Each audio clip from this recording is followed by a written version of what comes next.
My name is Cindy, and I am 34 years old. For a long time, I believed that bad people were easy to spot. I thought they looked mean and spoke in harsh voices. I was wrong. The most dangerous people can be very polite. They wear nice clothes, smile warmly, and offer to help you when you are sad. I used to have a wonderful job. I was a senior manager at a large investment company. For 12 years, my career was my whole life. I worked late nights, gave up my weekends, and missed family parties just to be successful. My family was very proud of me. My parents and my brother trusted me completely with their money. When my father retired from his construction job, he gave me his life savings to invest.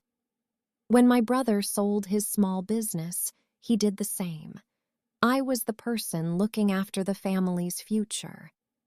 Then, on a rainy Tuesday afternoon, a man named Trevor Sterling walked into my office. Trevor was a businessman who wanted to invest in new green energy projects. He had excellent letters of recommendation from famous international banks.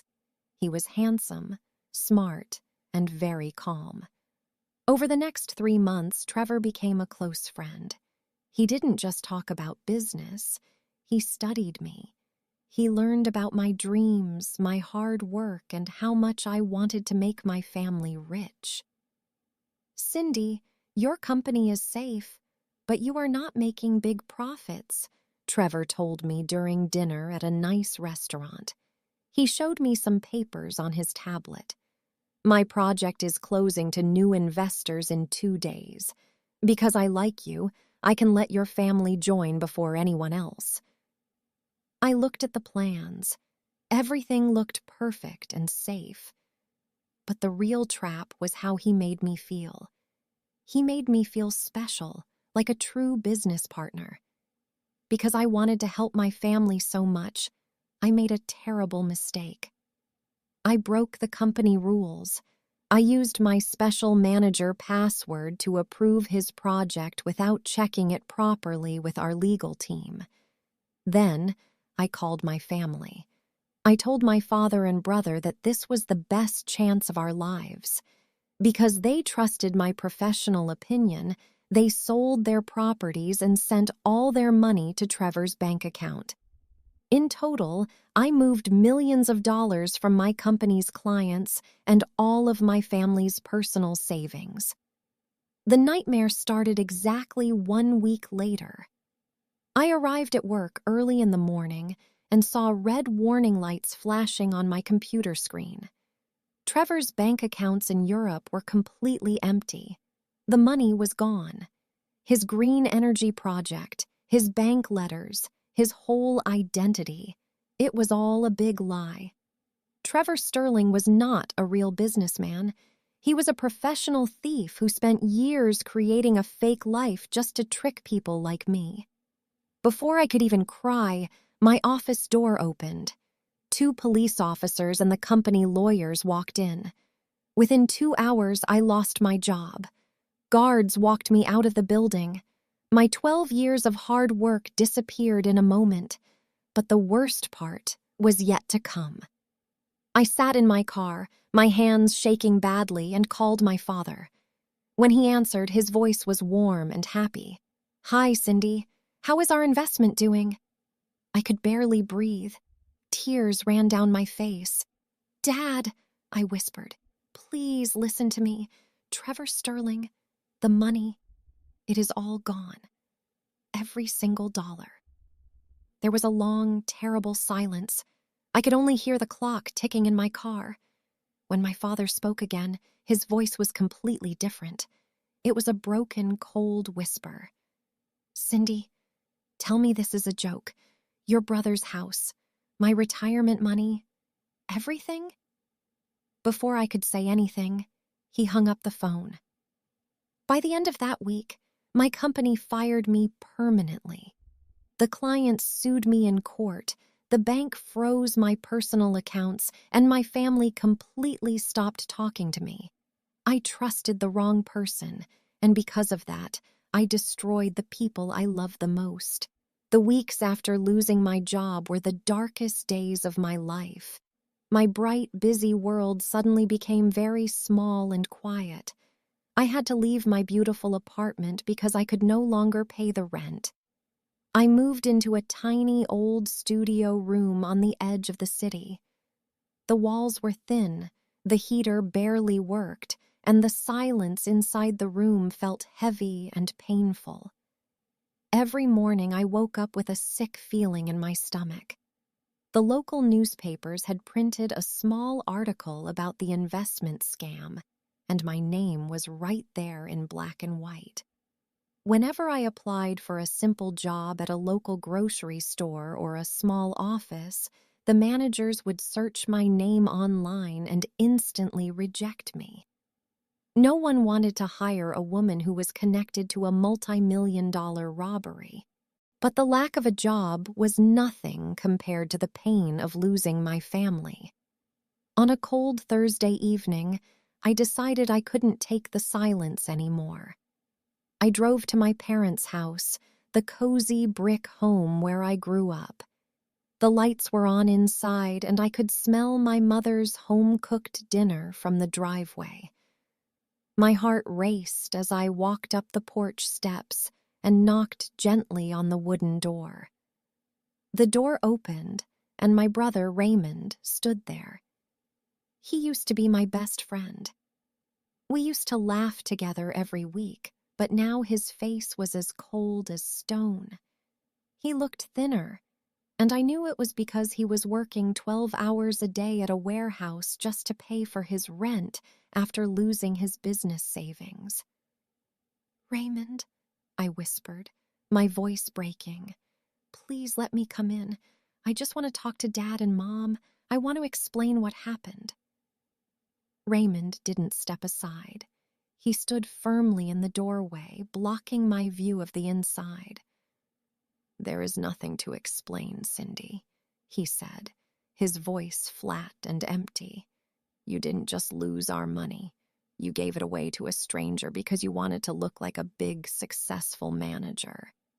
Dad had to go back to work at 70 years old. His health is failing because of the stress." "I was trying to help us," I cried, tears streaming down my face. "I trusted him. I am a victim too."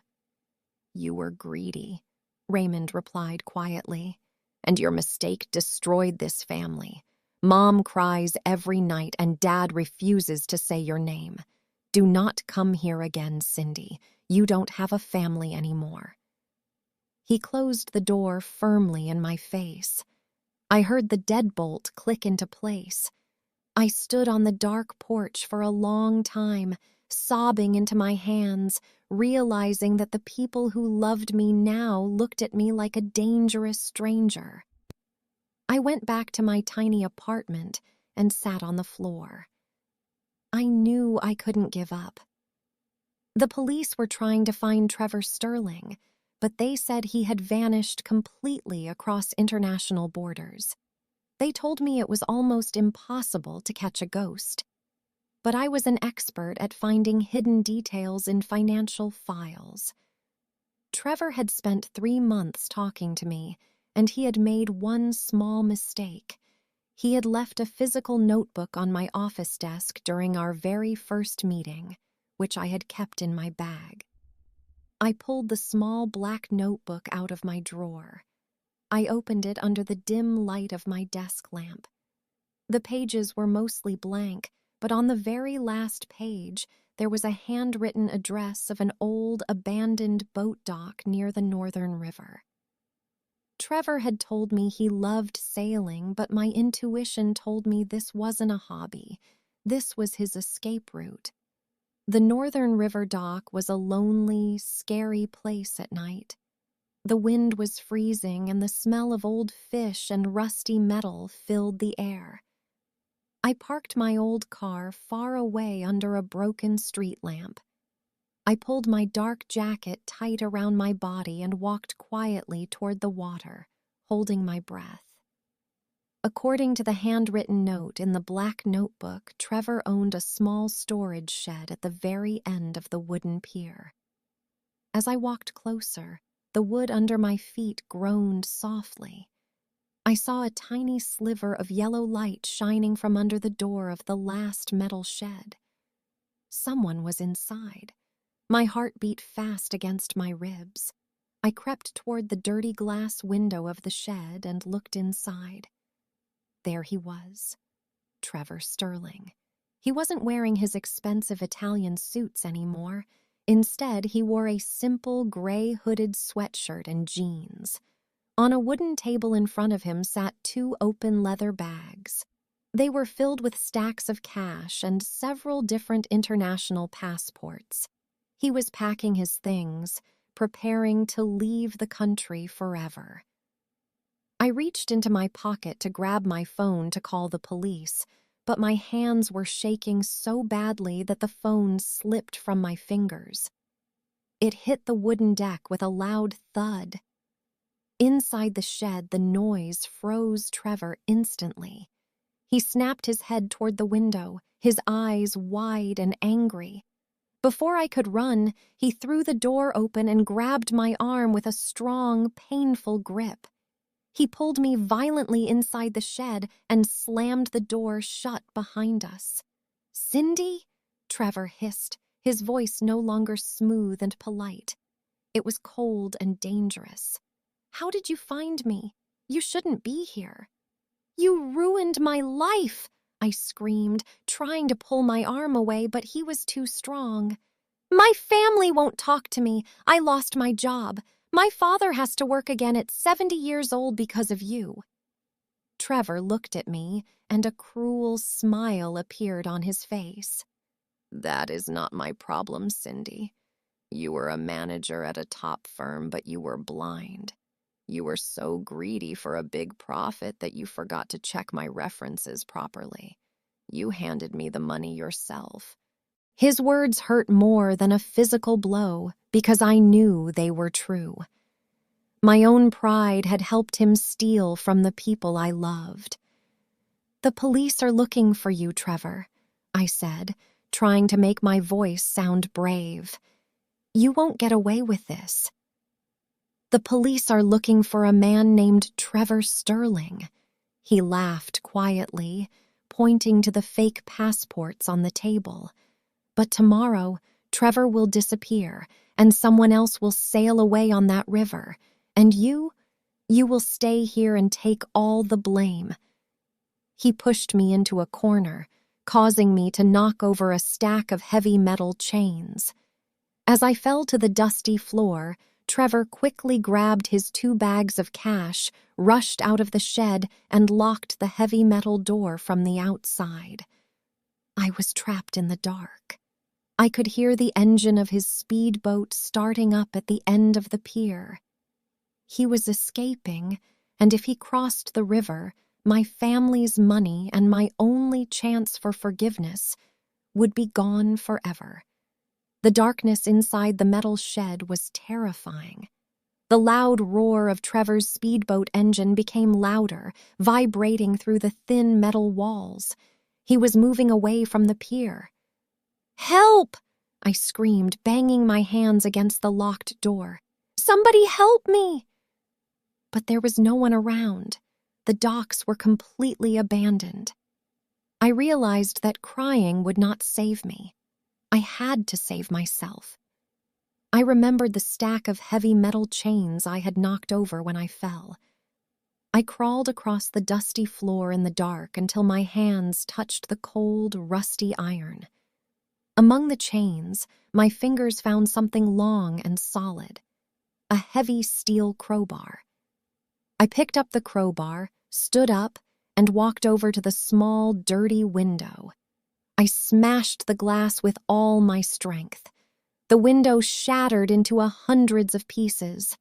I carefully wrapped my jacket around my arm, reached through the broken frame and pulled the lock from the outside. The heavy metal door swung open. I sprinted out onto the wooden pier. The freezing night air hit my face, but I didn't care. I looked out at the black river.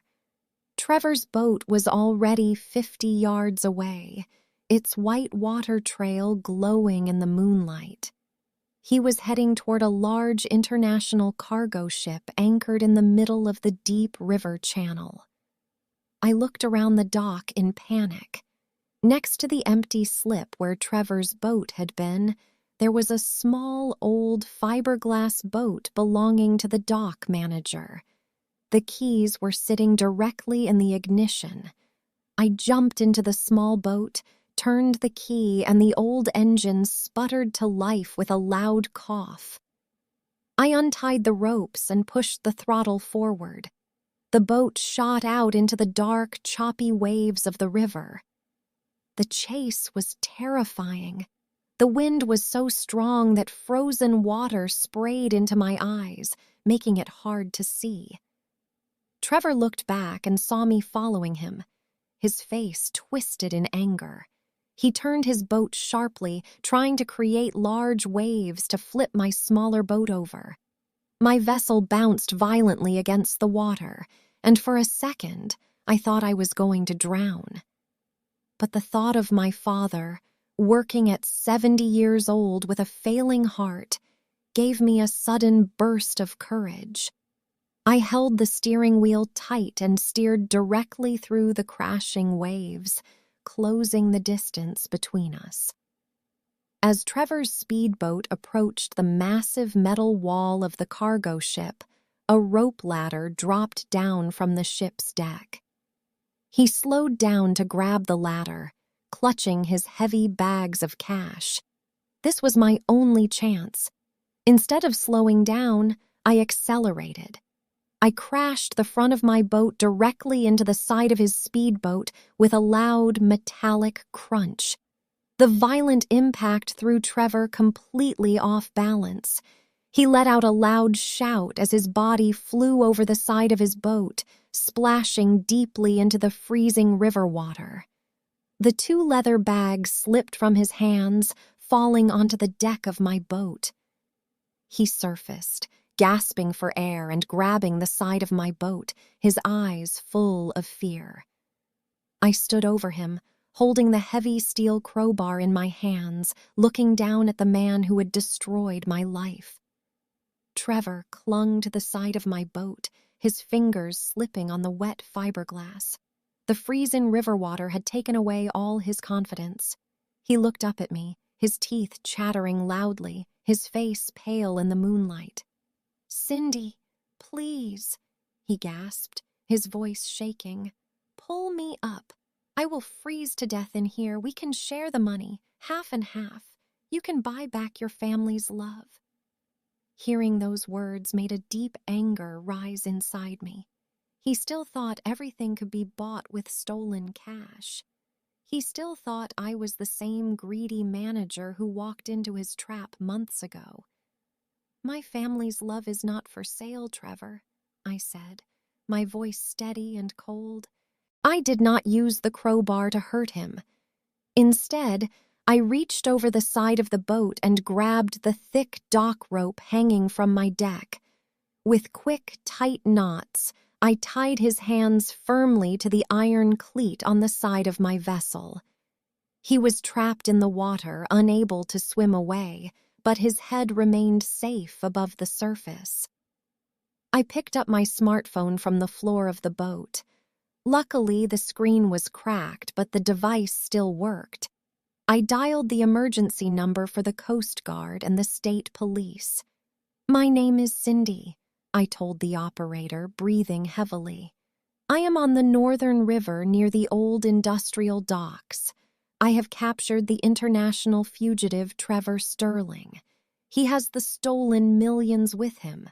Please send backup immediately." Within 10 minutes, the dark river was illuminated by bright, flashing blue and red lights. 2 large Coast Guard boats shot across the water, their sirens echoing in the night.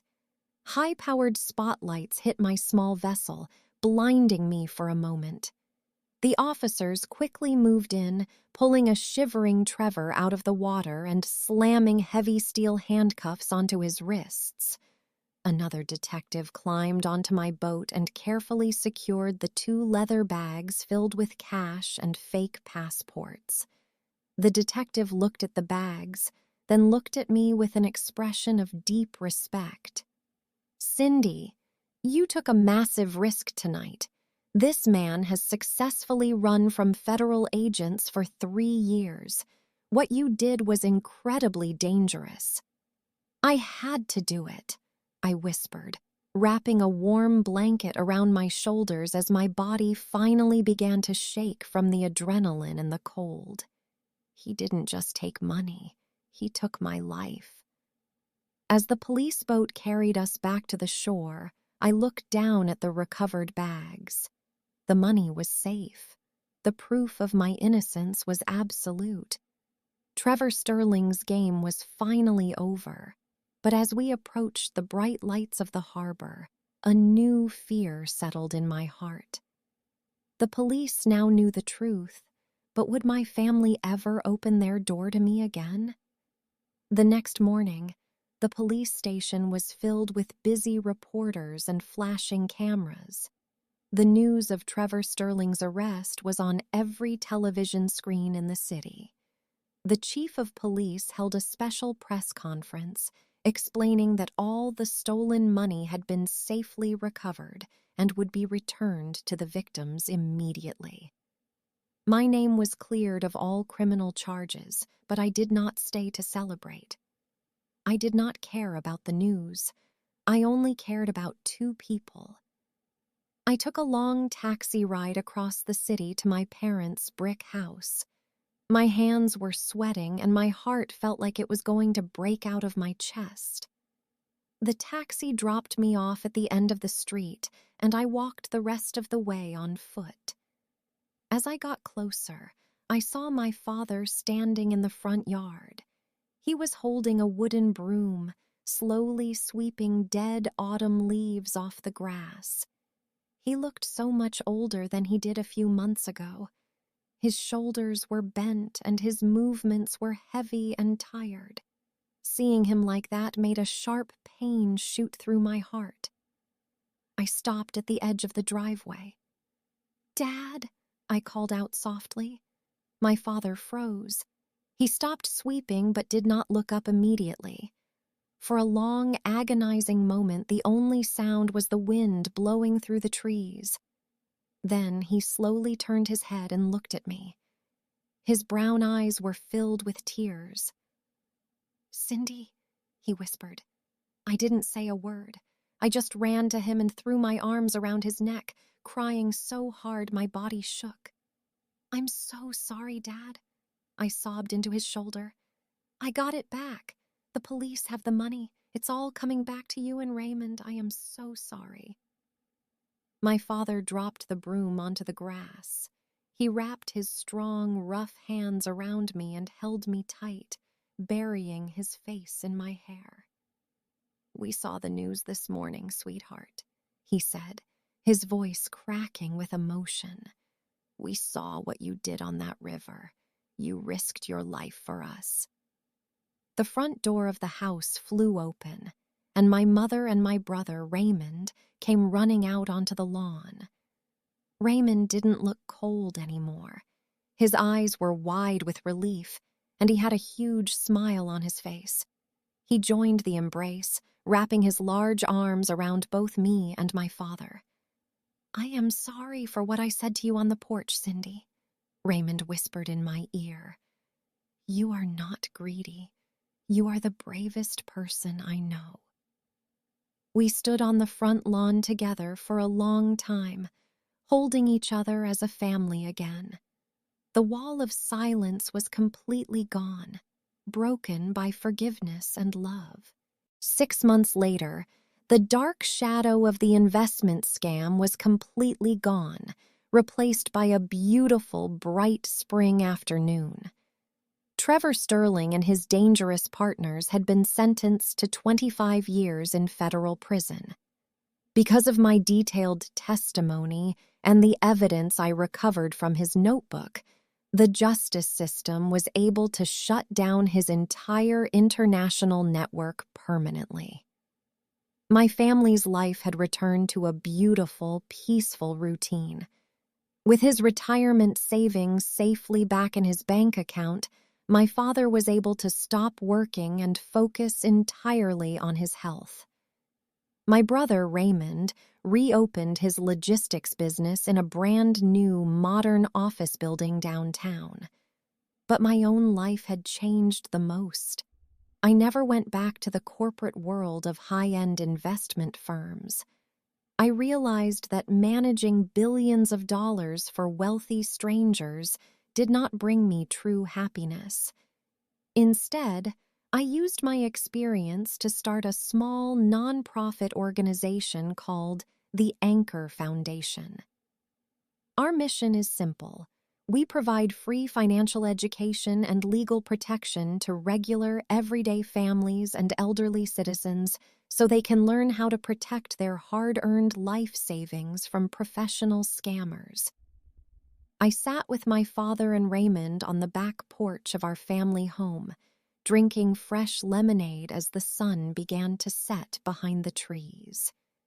"Julianne," my father said, looking at me with immense pride, "you used to look after the futures of giant corporations. Now, you are looking after the futures of real people. I have never been prouder of you." I smiled, setting down my glass. "I learned the hard way that wealth means nothing without safety and connection, Dad. I lost everything to realize what truly matters." As we laughed and talked into the warm evening air, I knew that justice had finally won. I had trusted the wrong person, and it almost destroyed my life.